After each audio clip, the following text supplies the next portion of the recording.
Welcome to our candidates, Congresswoman Val Demmings and Senator Marco Rubio. We are so appreciative for your participation tonight. Also joining me are panelists, Vicki Sacheri, Executive Editor of Florida Trend, and Rick Christie, Executive Editor of the Palm Beach Post. All three of us will be asking questions of the candidates tonight. The debate rules tonight: each candidate gets 60 seconds to answer a question and 30 seconds to answer any follow-up questions. Rebuttals are 30 seconds in length and at my discretion as your moderator. Candidates, when you see the yellow light, you have 15 seconds to finish. The red light means exactly what you think it means. And I'll remind you that it means stop. Congresswoman Demmings, you won the coin toss earlier this week. The first question tonight goes to you.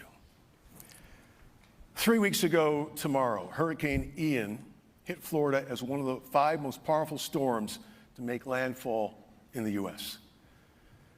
What federal action is needed starting now to protect Florida from sea levels projected to rise a foot or more in less than 30 years, while more frequent monster storms threaten our lives and livelihoods? Well, thank you so much for that question, and let me say good evening to all of you. Thank you to our panelists. Thank you to Palm Beach State College. It is an honor for me to be here. I stand on this stage as the daughter of a maid and a janitor who grew up in Florida. Had the honor of serving as the police chief in the House and now standing on this stage. I grew up in Florida, so I know all too well the devastating effects that hurricanes can cause on our state. And number one, we have got to get serious about climate change. Climate change is real. If we don't do something about it, then we're going to pay a terrible price for it. More intense storms like we've seen as the waters in the ocean continue to warm up, more intense storms, more flooding, more just devastation as we've seen with Ian. I've toured the area and I've toured Puerto Rico and seen what Fiona did. The federal government has got to make sure that FEMA has the resources that it needs to adequately respond, but we've got to get serious about climate change. Thank you very much. Senator Rubio, the same question as you. I'll repeat the question. It was 3 weeks ago tomorrow, Hurricane Ian hit, one of the 5 most powerful hurricanes to ever make landfall in our country. Federal action starting now to protect Florida against sea level rise projected up to a foot in less than 30 years, while these monster storms just continue to hit us. Well, and first of all, I also want to thank the college for hosting us here tonight, all of you for being a part of it, everyone for being here in the audience. This is important. I'm glad we have a chance to do it. You ask about the hurricanes. Unfortunately, if you're in public service in Florida, you won't be here long before you're dealing with hurricanes, and we've done so consistently throughout my time in public service. And unfortunately, back in 2017, we had devastating storms, 2018 as well, and now the devastation and destruction that we're still calculating. I outlined last week a very specific plan, obviously it's preliminary, on all the sorts of things that we're going to need help on. These communities immediately need emergency relief. What's happening for a lot of these cities and counties is they have to spend a lot of money up front. Money out of their budgets they have to spend right now to pay for these things, and then they get reimbursed. And so that's why I'm very proud that in 2017 and again in 2018, I was able to get President Trump and the federal government to fully reimburse our counties for the help they needed. But we'll have to do more. There'll be 2 phases. The first is emergency response, meaning all the things you need as an emergency to help these counties backfill their needs. And then there'll be the long-term recovery. And I'm very proud of the fact that I was involved deeply in all the long-term recovery efforts of the last storms as well. All right, that's time, sir. Thank you. We're going to move on to question number 2, and Senator, this question begins with you. Democrats passed the $2 trillion American Rescue Plan with no Republican support. Now inflation rates, not seen in 40 years, show no clear sign of abating. Prices for just about everything, housing, gasoline, groceries, are way up. A Federal Reserve Bank of San Francisco analysis shows injecting trillions of dollars in pandemic relief into this economy caused up to 3% of what is approaching a 9% U.S. inflation rate. And it's worse in Florida. What can you do to help families now? Well, I think the first thing we have to start doing is stop spending that kind of money. We had already done 2 pandemic reliefs. This came on top of it. And they were warned. The Democrats were warned by Larry Summers, by other Democrat economists, you do this, you're going to fire up inflation. So that's number 1. Number 2 is we've got to begin to produce American oil again. Why are we begging Saudi Arabia for oil? Why are we begging Venezuela and Iran for oil? We're producing 1 million barrels a day less on oil than we used to do just a couple years ago. Instead, we are depleting our reserves. Our oil reserves do not exist to win midterms. They exist to help this country in an emergency or in the midst of a storm. What we cannot do is some of these crazy policies that are coming from the left that Congresswoman Demmings has supported. You know, she supported a plan to put a $10.25 tax per barrel of oil, which would have been 35 cents per gallon more for everyone listening here today. We can't do that kind of crazy stuff. It only adds to the inflation. I think it begins by winning this election and getting people like that out of office. And that's time. Congresswoman, the same question you may answer, but you have 60 seconds to answer this question. Thank you so much for that. Of course, the senator who has never run anything at all but his mouth would know nothing about helping people and being there for people when they are in trouble. No one planned the pandemic, but our response to it is everything. Individuals were hurting, families were hurting, businesses were hurting. We passed the CARES Act, which the senator supported. There were some problems in the CARES Act with the Paycheck Protection Program that you love to take credit for. Some say it was poorly written. Some say it didn't help the people that it was supposed to, didn't save the jobs that it was supposed to. There was a way to fix the problems in the PPP through the American Rescue Plan and help people that were in trouble. But you played politics, Senator, and you did not do that. Your #1 job as a United States Senator is to protect the health, safety, and well-being of the American people. You've been at it for 24 years. Senator Rubio. Yeah, a couple things. First of all, we passed the Paycheck Protection Plan when Democrats were sitting at home in the House. They were in their pajamas doing Zoom calls, and we were in the Capitol. And we were working in the Capitol to solve real problems. The Paycheck Protection Program was a bipartisan victory. If we hadn't put that plan together, and we had to do it very quickly, in a Capitol that had no staff, we had to put it together in 3 or 4 days, bipartisan. It got unanimous support, including the Congresswoman who voted, I guess, remotely or whatever they did. Because the truth of the matter is that if we hadn't done that, we would have had a meltdown. We would have had a meltdown in this country. We saved millions of small businesses. I am incredibly proud. It is a bipartisan achievement. Had we not done it, we would have had a depression in this country. The Congresswoman likes to talk about helping people. She's never passed a bill. She's never passed a single bill. She's been in Congress for over half a decade. She's never passed a bill, not PPP, not anything. Not a single bill she's passed has ever become law. I'm proud of the fact we saved millions of jobs. I'm proud of the fact we did it in a bipartisan way. That's not true. I know the senator, look, and I'm really disappointed in you, Marco Rubio, because I think there was a time when you did not lie in order to win. I don't know what happened to you. You know that is not true. My first term in the United States House, I passed legislation to help law enforcement officers with mental health programs. Your first term in the Senate, you voted to turn Medicare into, basically to abolish it, and then turn it into an underfunded voucher program. And then you gave the biggest tax break to the richest of the rich and said you'd pay for it with cuts to Social Security and Medicare. Running out of time. I'll give you 30. No, this is an important topic. So number one, and we'll fact check it. I'm going to put it on my website now, and all of you can love, the media loves to fact check. There is not a single federal law on the books that she sponsored and got passed. Not one. I think she named 2 post offices. I've done that too. But she's not passed a single federal law. That's number one. Number two, in terms of the tax, you know what we did in 2017? Do you know why today in Florida and across the country, working parents have a double child tax credit from what they used to have? Because I single-handedly got it passed. Because I took on my own party, even the editorial boards had to recognize it. I took on my own party and we doubled the child tax credit. And I took on my own party, the Wall Street Journal, even corporate interests. So I'm very proud of my record. In the last 12 you there, Senator. Todd, may I respond to that? Congresswoman, yes. Look, the senator has obviously resorted to lying, cheating, and trying to steal. But it's embarrassing that you think that honoring a person who is a hero by naming a federal building after them is nothing.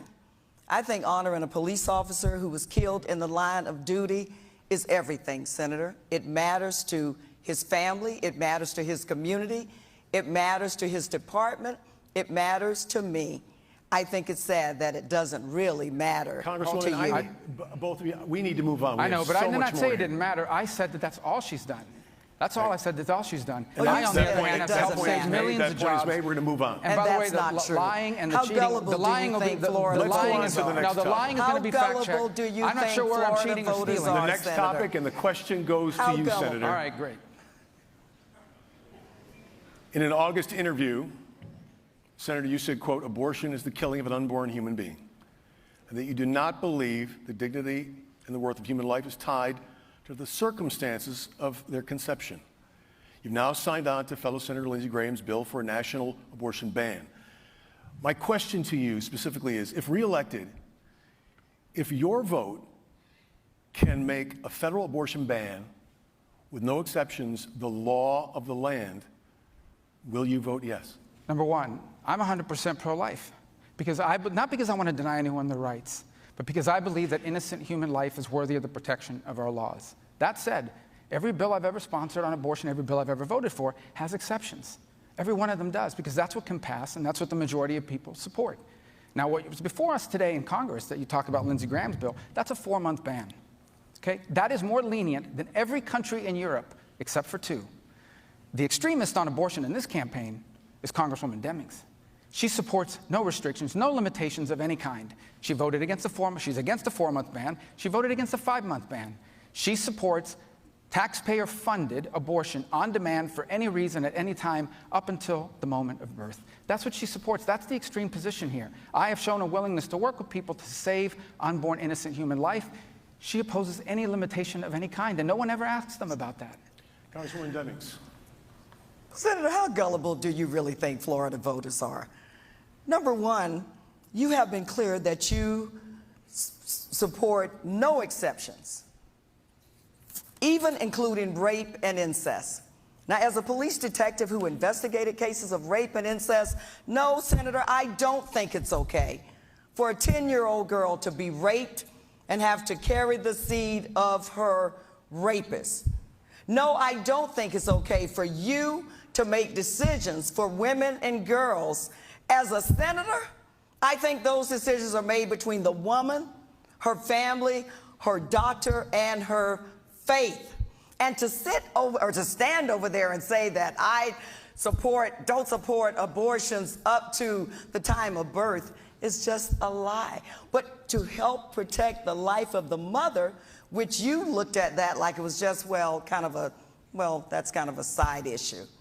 Senator, you know that you have said you don't support any exceptions. But what you're saying tonight... Yeah, number one, the bill that she's attacking me on has exceptions. It has exceptions. That's the bill right now. Number two, you want to talk about extreme? Let me tell you about extreme, because you talk about extreme. Here's extreme.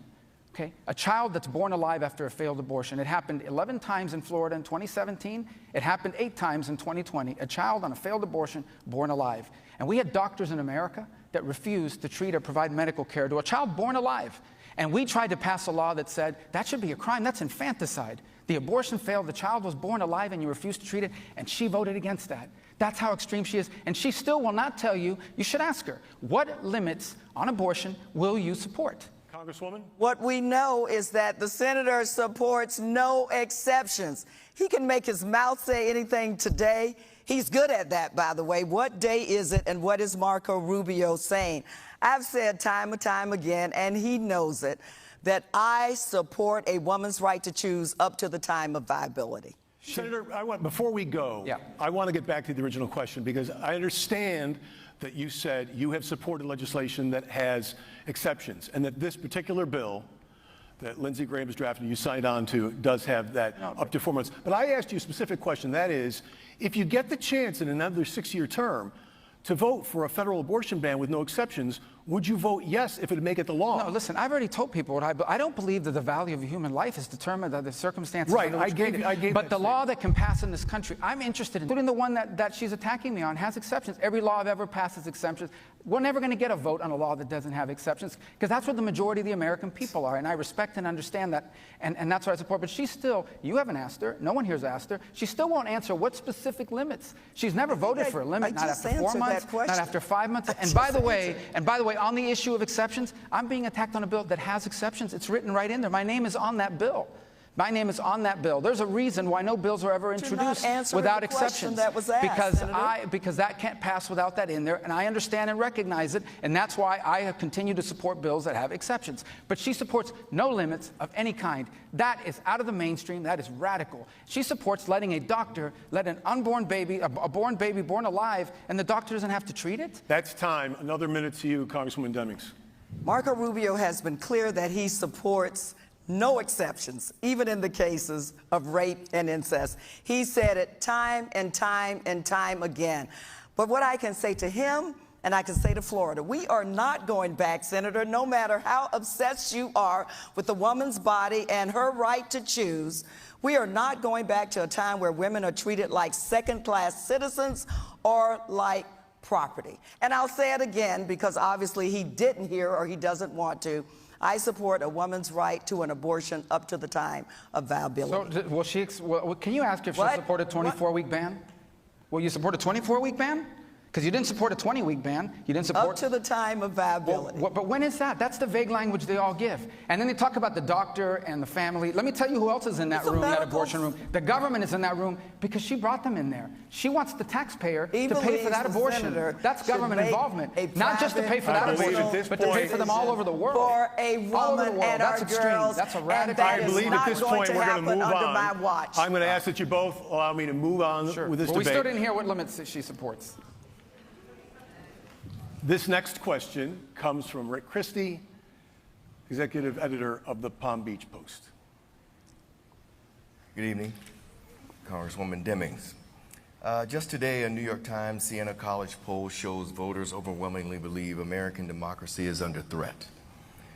A Washington Post analysis shows election deniers are running for office in 48 of 50 states.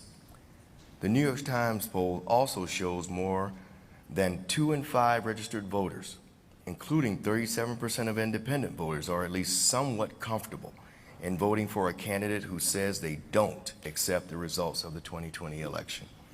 Will you accept results of the 2022 election? Let me start here, if I may. My mother, the maid and a janitor, I've worked long, hard days, but I can never remember a time they did not vote. If our car wasn't working, they would pay somebody a couple of dollars to take them to the polls. Why on earth would we try to stop them from voting? They were able to vote because of our democracy, the wonderful system of government that we have. No, it is not perfect. But our system of government is what allows us to be here tonight. We have to do everything within our power to uphold the Constitution, protect the rule of law, and protect our democracy, and protect each person's Republican, Democrats, and independents' right to vote. That's what I did as a police officer and a police chief. I took an oath that I would protect and serve, defend the Constitution, not just for people who looked like me or the richest of the rich, but for all people. All right, Congresswoman, that's time. The same question goes to Senator Rubio. Yeah, first of all, I don't know who the rich are because my dad was a bartender at banquets and my mom was a janitor, so we have that in common. And I will tell you this much. I've never denied an election, ever. I've never said an election. I'm not like Stacey Abrams in Georgia that denied her election. I've never denied an election. I think in Florida, we have great election laws, but I think elections have to have rules. And Congresswoman Demmings supported this effort to have a federal takeover of elections. What would that look like? You can't ask for ID. You have to ask for ID to get into her neighborhood where she lives, and that you have every right to have that. But you can't ask for it when they vote. Allowing people to drive around with a trunk full of absentee ballots. Allowing people to basically register on an hour before the same day of the election, show up and vote and inject chaos. We have to have rules and we have to have laws. And those laws have to be followed. Florida has good election laws, and we have record turnout, like they had record turnout in Georgia, which they were out there calling some sort of segregationist Jim Crow bill. No, these are rules. These are rules that allow people to have confidence that their vote counted and their vote mattered. They're not suppressing anyone's vote. They are rules designed to make sure the system works the way it's supposed to work. Let me just get you on record here that you will support the results of the 2022 election. We have great laws in Florida, absolutely. But will you? Sure, because I'm going to win, so I look forward to supporting that. But we're moving on. But yes, no matter what the outcome is, I'll support it because Florida has good laws. They're not the crazy laws like they have in Pennsylvania and these other places. I want to go to Vicki Sacheri from Florida Trends Magazine. I don't think we gave Congresswoman Demmings the I believe know, we're going around to move on here to the next question, and that's Okay. Vicky's question. Good Okay. evening. 6 homeowners insurance companies have already failed in Florida in 2022, putting more pressure on Florida taxpayer-backed Citizens Property Insurance. They're now insuring more than 1 million properties in the state and counting. As the insurer of last resort, the collapse of Citizens would be a catastrophe for Floridians. What should be done on the federal level to avoid this? Who's the question for? Senator Rubio. I'm sorry. Okay, so obviously this is a state issue, but here's a couple things that I would say. The first, the flood insurance program, which is critical. A lot of the people that were hurt in the storm did not have flood insurance. Not only we have to go back and reauthorize it every year. We shouldn't have to keep going back every year. It should be permanent. We should also reform the system. Florida actually pays more into the flood program than it takes out. You talk about the property insurance issue. It is a state issue. The federal government, you don't want the federal government involved in property insurance, believe me, okay? But I will say this to you. We are, I believe the number is about 8 or 9% of the roof claims in America. We are 83% of the roof lawsuits in America. And so what's happening to these insurers is the cost of litigation. They're saying, I'm out in Florida. And look, I worry about it. My property insurance is up at the end of this year. And other people should be worried about it, because when your property insurance goes up, if you can't afford it or you don't have it, the mortgage company will force place you. And your mortgage could double. So we are facing a looming crisis. I think it's something the state has to get their arms around, but I am certainly in favor of not just reauthorizing, but reforming the flood program, separate from the wind, the flood program, and reforming it so that Florida is treated fairly. Senator. Congresswoman, you have 60 seconds to answer this same question. Would you like it repeated? No, I don't, but thank you so much. Vicki, let me tell you, as the senator works very hard to say it is a state issue, that doesn't mean at the federal level we should not care about what citizens in Florida are going through and try to do something about it. Marco Rubio has spent more time at the state level than certainly any person on this stage. So it's interesting to hear him say how that's such a state issue. Well, what in the heck did he do about it when he was the Speaker of the House or serving? He's been in elected office since 1998, and insurance in Florida has tripled, and people are suffering. I sent a letter to Governor DeSantis saying, yes, I know it's a state issue, but how can we work together to lower the cost of property insurance for Floridians? Because people are suffering. We got to prepare for the next hurricane. Are we going to wait and do nothing? I asked him to call a special legislative session to talk solely about this issue. We have got to get the property That's time, Congresswoman. insurance Senator down. Rubio, I want to give you 30 seconds to rebut. Well, first of all, when I was in the state legislature, if we want to go back to that, we actually had a special session, and we passed a reform. You know who the governor was at the time? Charlie Crist, your gubernatorial candidate. I think you've endorsed him. So you should ask him if it didn't work. But we certainly supported it, and we certainly made it happen. So that's number one. Number two, I would say that, trust me when I tell you guys, trust me when I tell you, a federal government that struggles to deliver the mail in a regular and consistent basis in parts of this country, you don't want them in charge of your property insurance. We would be the only state in the country that's asking the federal government to take over their property insurance. Look, That's time, do I Senator. care about the issue? Yeah, I care about the issue. I'm about to pay $8,000 or $9,000 a year more for That's property the 30 insurance. seconds. Thank you, Senator. We're going to move on to the next question. This question goes to you, Senator. 5 days ago, the Parkland mass shooter who killed 17 people at Marjorie Stoneman Douglas High School avoided the death penalty.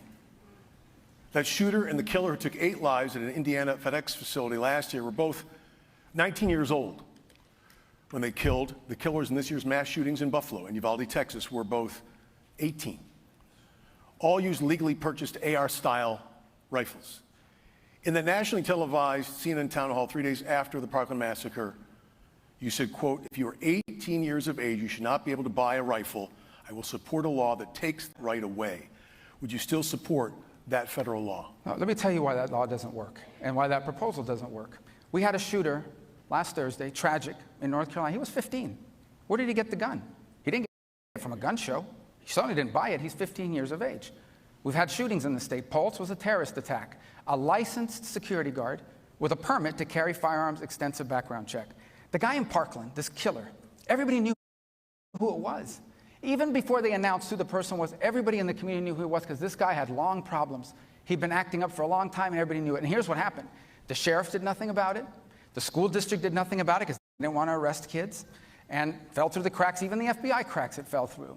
So that's why one of the first things I did when I got back to Washington is I sponsored a bipartisan red flag law, styled after Florida, not the crazy one they just passed, a real red flag law that would allow the police department to go before a judge and remove your guns if they can prove that you are a danger. The one they passed allows some coworker that doesn't like you to go to some liberal judge and take away your Second Amendment rights. So I think the solution to this problem is to identify these people that are acting this way and stop them before they act. I want to stop you here, Senator, but before I go to Congresswoman Demmings, I want to make sure that I understand that what you said in 2018 is not what you believe is the solution today. I do not believe be a ban on 18 or 19 or 20-year-old. A 15-year-old just got a gun, got a shotgun. But that's one case. I just want to make sure. No, it's more than one case. But the one in Connecticut also involved the exact same We could do this all night, but I want to make sure that you don't support that anymore. It is an important point. Denying the right to buy it is not going to keep them from doing it. Here's the fundamental issue. The fundamental issue is, why are these kids, why are these people going out there and massacring people? This is the same. Because a lot of people own argument AR-15s and they don't kill everyone. I understand, sir, but I want to go to Congresswoman Demmings for 60 seconds. You know, people who are the families of victims of gun violence just heard that, and they're asking themselves, what in the hell did he just say? Senator, you used the Pulse nightclub shooting as your inspiration to run again for the Senate in 2016. Pulse is in my district. And yet, you've done nothing to help address gun violence and get dangerous weapons out of the hands of dangerous people. Florida, after Parkland, after you made promises that you had no intentions on keeping to the parents of Parkland, Florida passed legislation raising the age to have an assault weapon, passed red flag laws that we've seen 7,000 plus instances where they've been used now. Our primary responsibility is the safety of Floridians. And Senator, 24 years in elected office, and you have not yet risen to that occasion. And then when asked about it, you say something that makes no sense. All right, Congressman, thank you. Senator, 30-second rebuttal from you. Yeah, what makes no sense is that we're going to actually pass laws that only law-abiding people will follow and criminals will continue to violate. The truth of the matter is, at the end of the day, that Americans have a Second Amendment right to protect themselves. They have, and these killers that are out there, if they're intent on killing, as they are, they have found multiple ways to get a hold of weapons and cause mass destruction. Just the other day, he used a shotgun, which wouldn't have been covered by any of these restrictions. I have a bipartisan red flag law sponsored with Senator Jack Reed. But the problem is that the leftists in the Senate and in the House, like Congresswoman Demmings, are against it because they want the California red flag law that allows your coworker has a grudge against you and can go to a judge and take away your guns. That I'll never support. That's the 30. I'm going to overlook Senator-elect Demmings. We're going to just blow by that. I said Senate and then I said Congresswoman Demmings. Yeah, thank you. Look, every time we talk about responsible gun ownership and legislation that could help protect lives, you pull the Second Amendment out. My father was a gun owner.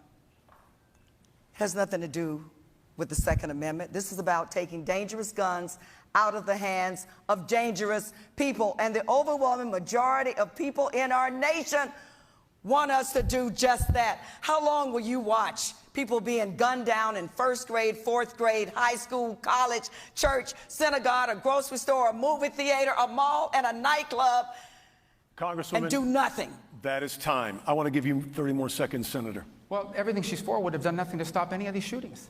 Every one of these shooters would have passed the background check that she keeps insisting on. No one here is in favor of mass shootings and violence. And that's why she says we did nothing. That's not accurate.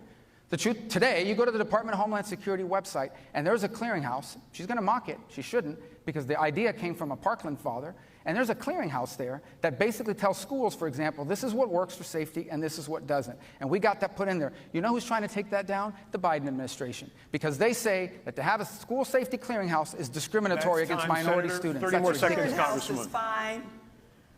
But Senator Rubio thought that he could reduce this very critical issue to supporting a clearinghouse on the Homeland Security website. And he thought he would get a pass for the mass shootings that we've had in our state and doing nothing significant to do anything about it. Your primary responsibility, Senator, is to protect the safety of the people that you represent. We just passed the bill they wanted, and there was a shooting a week later, and a week after that. Why don't These we bills just don't stop work. arresting murderers? The then, only since people we that follow can't these find laws them are all? law-abiding citizens. A Candidates, we are rapist, out of a time on robberist. this issue, and in this half of this debate, we've reached halftime, and it is brief. So everybody stay tuned. We have many more issues to get to. You are watching Decision 2022, the U.S. Senate debate for Florida.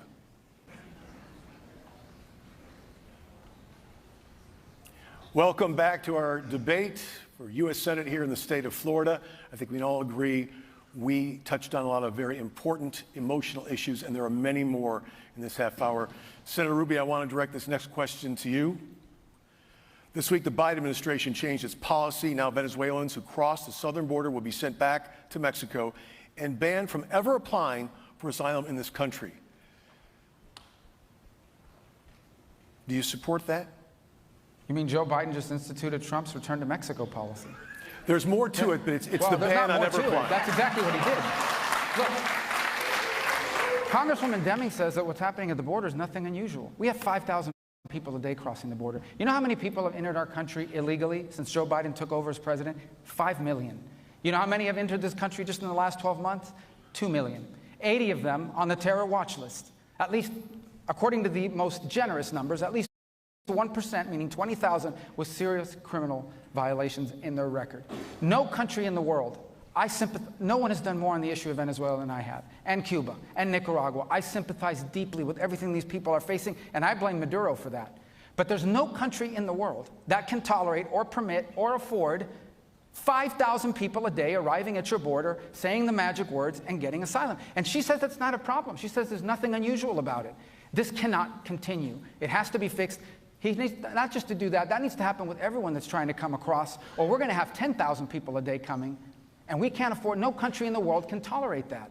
That's time. Congresswoman, I want to give you, this is not a rebuttal, this is the entire 60 seconds as we continue this discussion, and I want to ask you about solutions.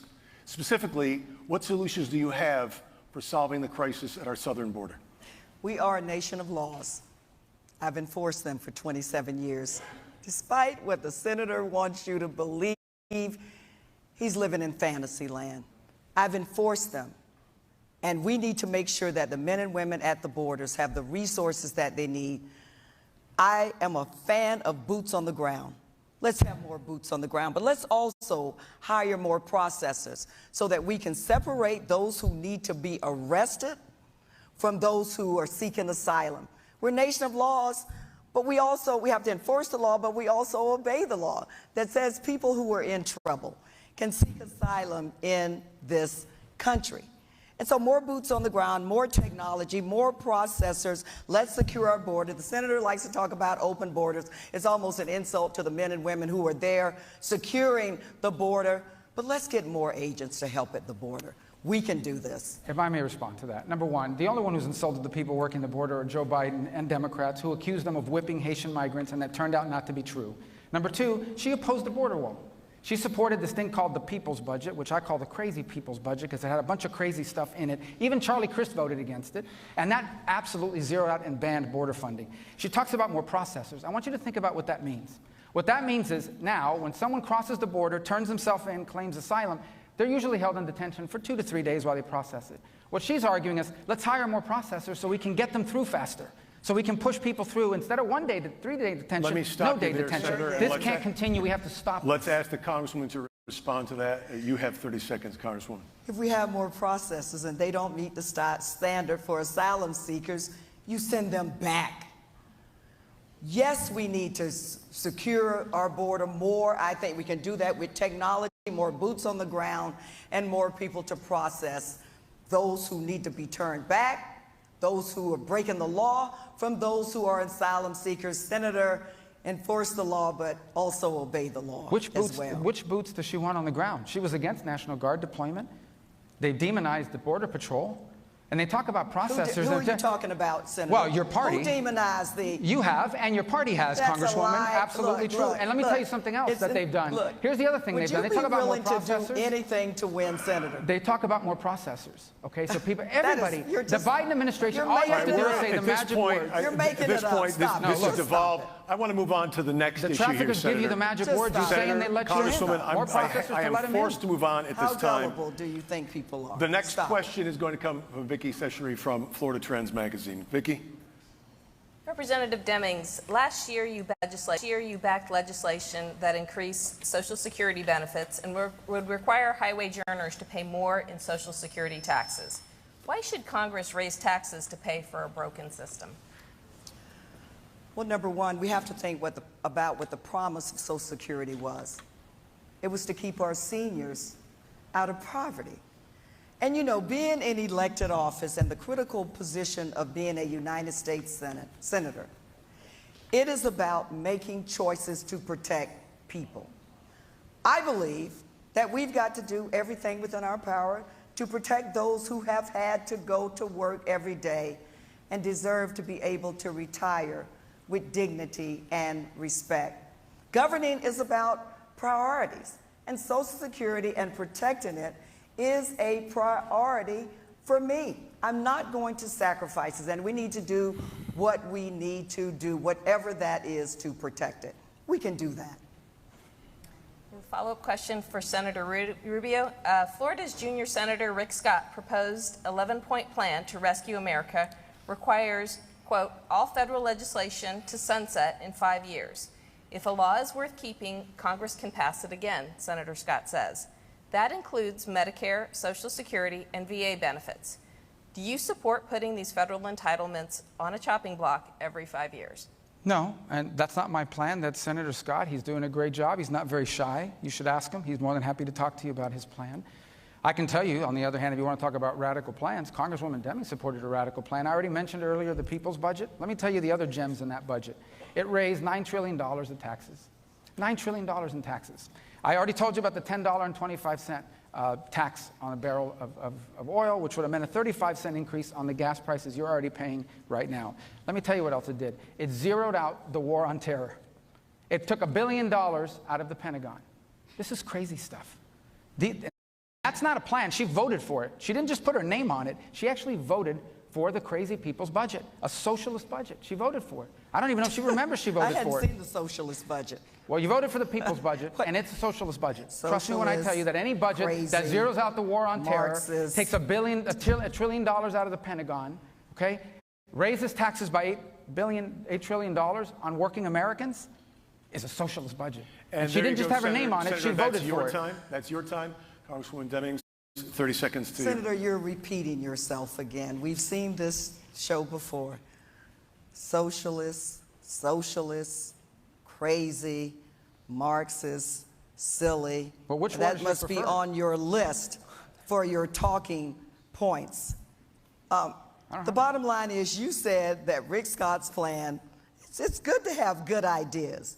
You did not say that you did not support it. I hear you saying that tonight, but when you were first asked about his plan, you said, I think it's good to have good ideas. You remember that? Congresswoman, Senator, you can respond. Yeah, that's Rick Scott's plan. He can defend it, he can talk about it. Her name was on that. The question people's was, budget. what do you think the about people's it? budget?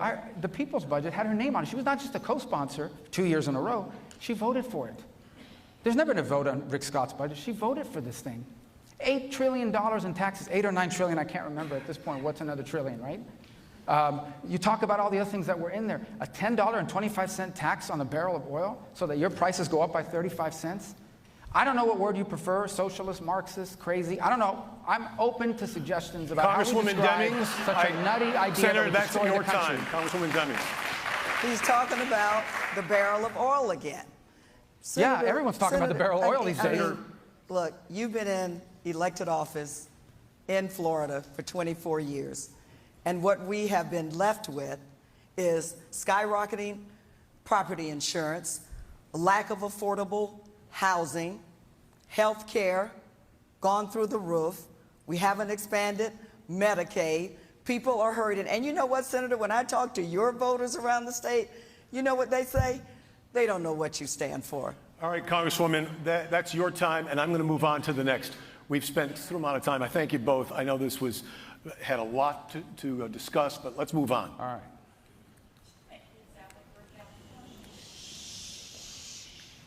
Congresswoman, this is going to go first to you. President Biden says the world is closer to nuclear Armageddon than at any time since the Cuban Missile Crisis exactly 60 years ago this month. 3 times in the last week, Vladimir Putin has ordered Russian missile attacks on Ukrainian cities, targeting and killing civilians. If Russia next fires a limited-range tactical nuclear device at Ukraine, or strikes a NATO ally like Poland, even with a conventional weapon, what's the correct response by the Biden White House and NATO? Well, we have to hold those who are not our friends accountable. And Senator, that does include Russia. It's not just China. Russia has attacked our friend Ukraine, what they thought was going to be over in a few days, as you know, has been going on for almost a year. We have to continue to support Ukraine and our NATO allies. Of course, we've got to hold Russia accountable. We always use diplomacy around the NATO table. We cannot afford to have a nuclear attack. And the United States has to do everything in its power to prevent that from happening. Senator, same question to you. Well, on the first point about Vladimir Putin, I was against Vladimir Putin before being against Vladimir Putin was cool. I mean, and I remember that very well because Hillary Clinton and the Obama administration tried to reset relations with him. Now, I'm not sure the president had to do it over again. He would choose the words Armageddon or Cuban Missile Crisis, but there's no doubt about this. Vladimir Putin is losing this war, and if he loses the war, he'll lose his position. And you know, I don't think the retirement plan for former Russian dictator presidents is a very good one. So I think he's very concerned about that. So I do think we have to be very wary, and I've warned about this from the beginning, about what he might do to escalate. One is the use of a tactical weapon, which is not a strategic weapon. We're not talking about him launching a missile against Chicago or New York, but we are talking about the use of artillery shells and short-range missiles in the battlefield, which would be unprecedented. And I think the response to that has to be a unified response that perhaps takes out what it is that launched those and where those were launched from. I think the likelier scenario, and the one that really is concerning, is that he would attack, for example, an airport in Poland. At that point, NATO would have to come together and decide whether they're going to invoke Article 5, and the United States needs to live up to its NATO commitments. Let me ask the Congresswoman, to that point, the NATO response, we know what the NATO charter says. Poland's attacked, as the senator's scenario says, perhaps the airport. What is the response from the United States as well as NATO? We have to do everything within our power to protect our NATO allies. Everything within our power. If Poland is attacked, then there has to be an immediate response. And I believe between our military and the Department of Defense and our experts and our intelligence community, based on the intelligence on the ground, I believe that that response will be sufficient and swift, but we've got to leave it in the hands of the people who are there and the people who are involved in this every day, with the ultimate goal of keeping America safe and keeping our allies, our NATO friends, safe. All right, Senator, I have 30 more seconds. Well, just to add, I think the response needs to be proportional. And what I mean by that is that the NATO alliance will have to meet, and this can't be unilateral. The NATO alliance will have to meet and decide what is a proportional response, and that would depend on the nature and level of the attack. But it has to be an allied response, not simply a U.S. one. That's what's most critical here. It's not anything at our disposal, because we're not talking about the use of strategic weapons or starting World War III, but there needs to be one. I would argue to you tonight that they've already attacked NATO, because the Nord Stream pipeline underwater that supplies Germany from Russia has been bombed. It was bombed, and everyone's wondering, I saw a news report, well, they're saying Russia may have done it. Well, who else did it? Luxembourg, Belgium? Senator, can you wrap this up in 10 seconds? I need to move on. All right. We good? Yep. All right, I want to go back to Rick Christie from the Palm Beach Post. Rick? Congresswoman Demmings, Senator Rubio has called Democrats' attempts to pass a new federal voting rights law an effort to, quote, ram through an election law to make sure you never lose power, to make it easier for Democrats to win. Why are new federal protections of voting rights needed? Well, let me say this. I'm not the person standing on the stage who supports suppressing the right to vote. Look, I can think about the words of my friend and former colleague, John Lewis, who said the right to vote is precious, that is almost sacred. And the senator thinks that we should leave that up to the states. Well, we tried that with voting rights, and we know the bad actors who did some ungodly things to stop people from voting. So we should not just protect the right for a few people or the privileged few, we should protect voting rights for everyone. And we need a federal law to keep everybody accountable. The John Lewis Voting Rights Advancement Act is sitting in the Senate right now, waiting for a vote. The Freedom to Vote Act, which will help protect the right to vote for all people, is sitting in the Senate right now, waiting for a vote.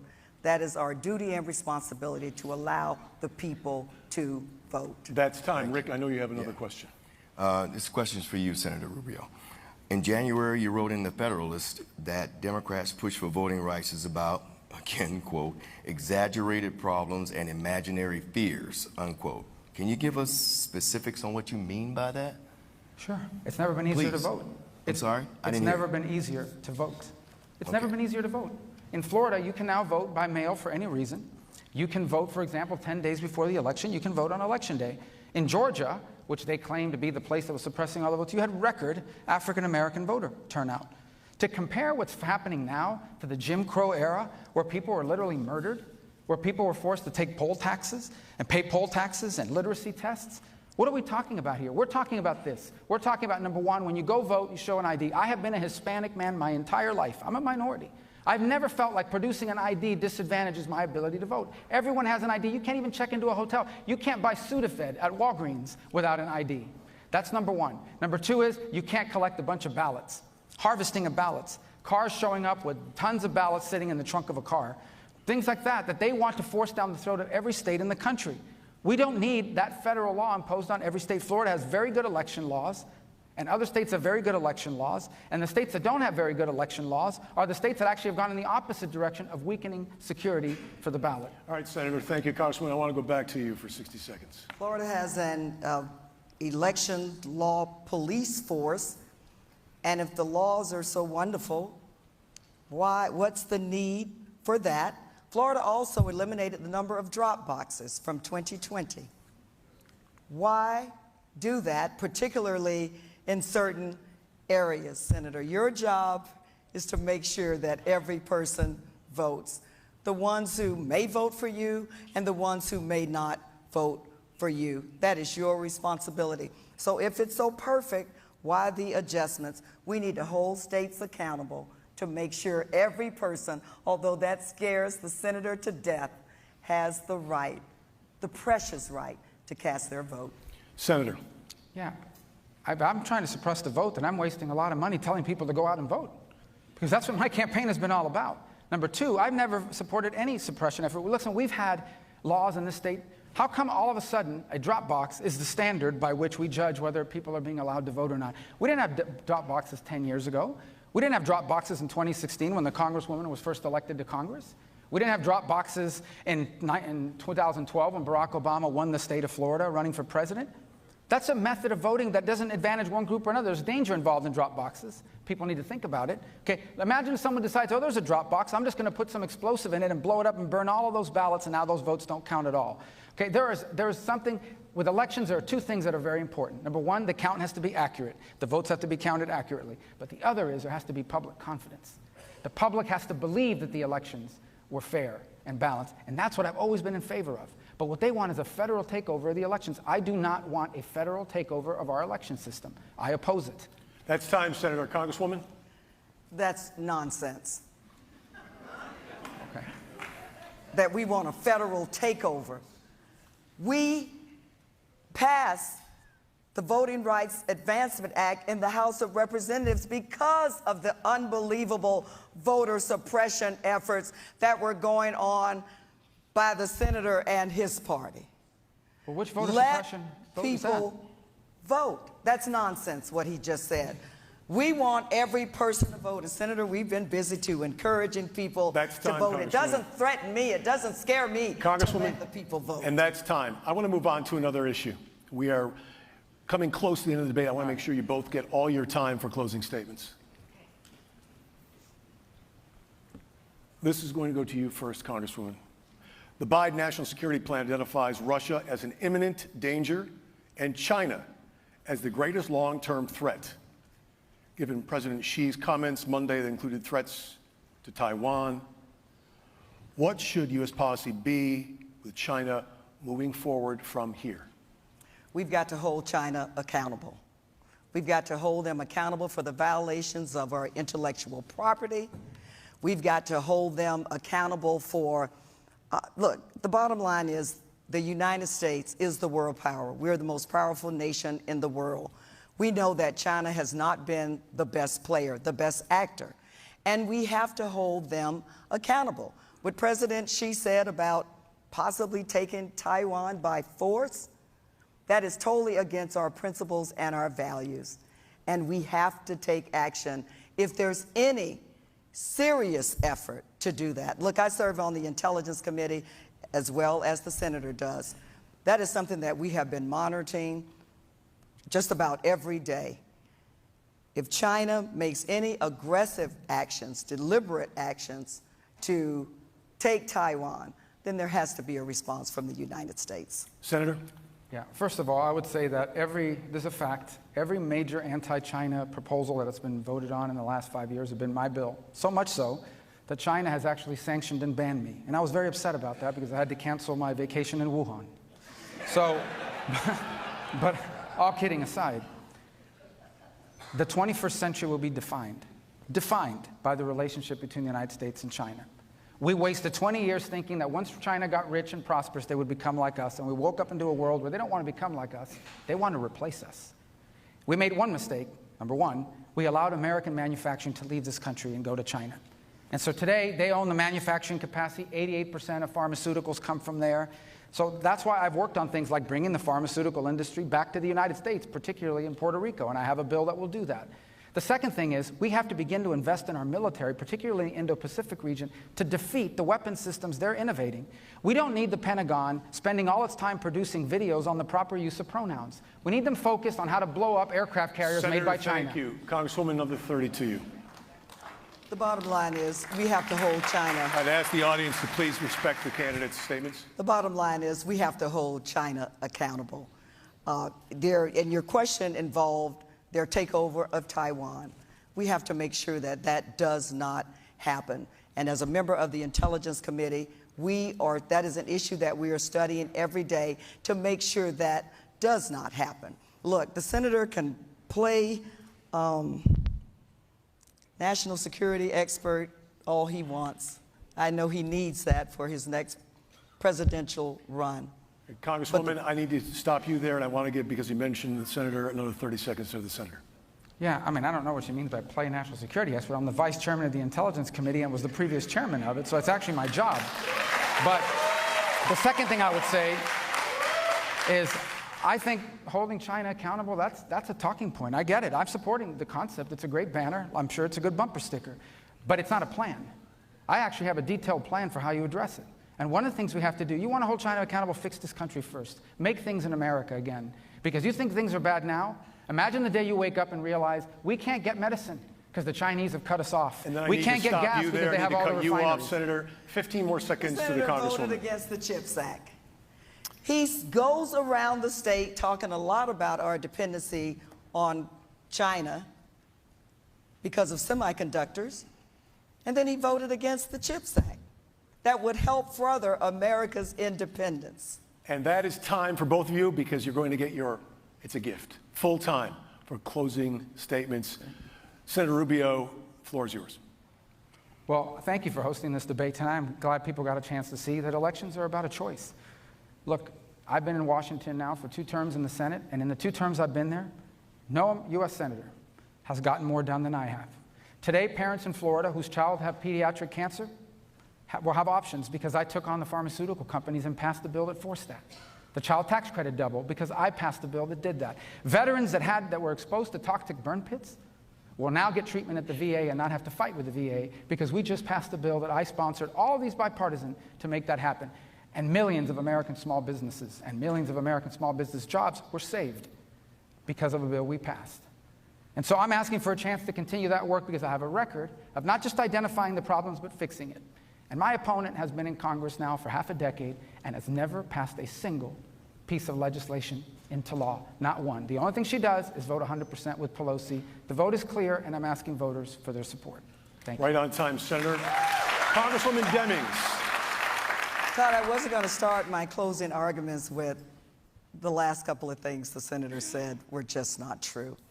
And let me say this. I stand on this stage tonight as a daughter the daughter of a maid and a janitor. Had the awesome honor of being the first in my family to graduate college, served at the police department, worked my way up through the ranks to become the chief of police, serving in the House and now running for the Senate. Only in America is my story possible. I just happen to believe that every person, regardless of who they are, deserves the opportunity to succeed, deserves the opportunity to make it. The senator will pick and choose winners and losers based on their ability to pay to play. He talked about pharmaceuticals. He voted against legislation that would help reduce the cost of prescription drugs and help cap the cost of insulin. That is time. Senator, Congressman, thank you both so much for participating in this. We want to thank our audience across the state of Florida and on the internet right now for this. This will also be rebroadcast on C-SPAN. Election Day is November 8th, and early voting begins next week.